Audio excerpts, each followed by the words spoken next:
K-partners. K-partners yaitu pihak-pihak yang dapat kita ajak kerjasama dengan tujuan untuk menyokong dan mengoptimalkan alokasi sumber daya, mengurangi resiko dan ketidakpastian persaingan, serta meningkatkan kinerja. Dengan adanya K-partners yang baik, akan membentuk siklus bisnis yang lebih stabil.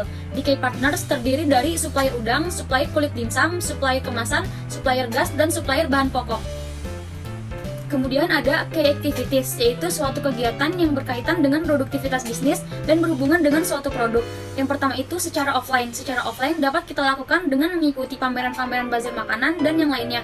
Yang kedua ada sosial media, dapat berupa Instagram, YouTube, maupun WhatsApp dengan cara mengiklankan produk kita. Dan yang ketiga yaitu ada konten marketing, dapat berupa foto maupun video. Kita dapat membuat foto maupun video yang kreatif sehingga dapat meningkatkan minat pembeli untuk membeli produk kita.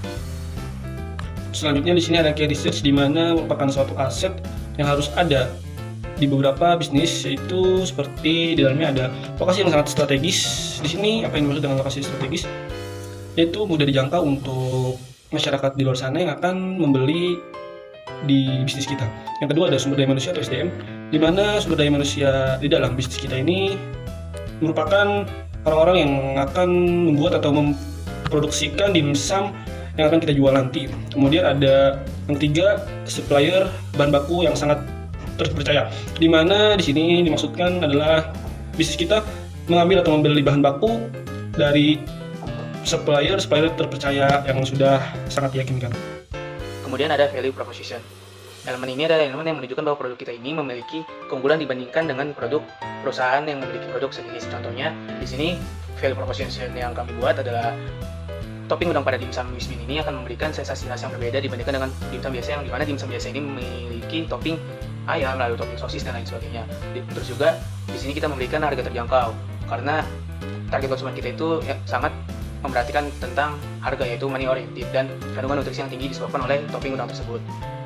Selanjutnya ada customer relationship, di mana elemen ini adalah elemen yang berusaha untuk menjaga hubungan antara produsen dengan konsumen. Di sini kita mempunyai 3 cara, yaitu yang pertama konten sosial media yang dilihat dengan konsumen, lalu ada pemberian promo secara rutin, di mana di sini akan memberikan konsumen kenyamanan untuk membeli produk kita terus menerus atau keep buying gitu.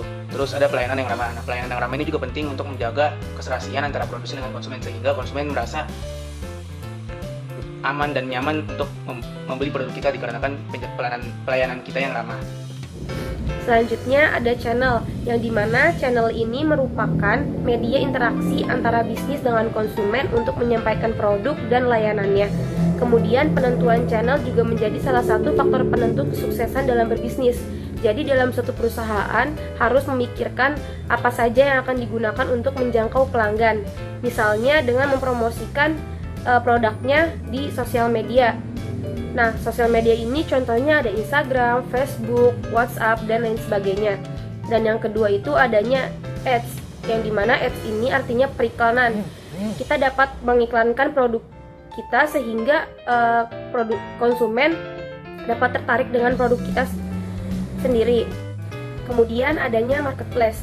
Nah, marketplace ini sebagai relasi antara produsen dengan konsumen sehingga mempermudah produsen untuk menemukan konsumen yang baru. Dan yang terakhir itu adanya penjualan secara offline. Penjualan secara offline ini dapat dikatakan kita membuka stand di bazar ataupun di pameran-pameran kuliner lainnya. Ya, selanjutnya di sini ada customer segment. Customer segment dalam model Canvas yaitu merupakan pengelompokan target pasar atau kelompok-kelompok pembeli berdasarkan kebutuhan dan karakteristik.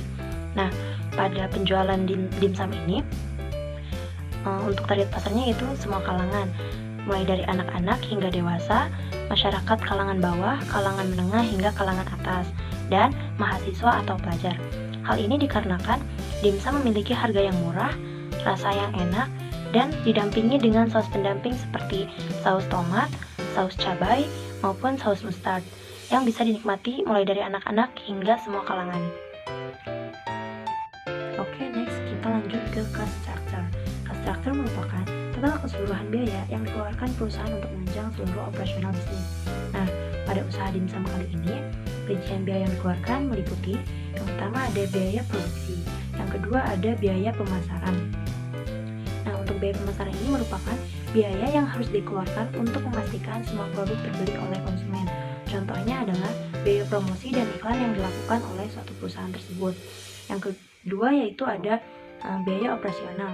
Biaya operasional itu merupakan biaya yang dikeluarkan untuk menjalankan aktivitas sehari-hari sebuah perusahaan, seperti transportasi dan perjalanan.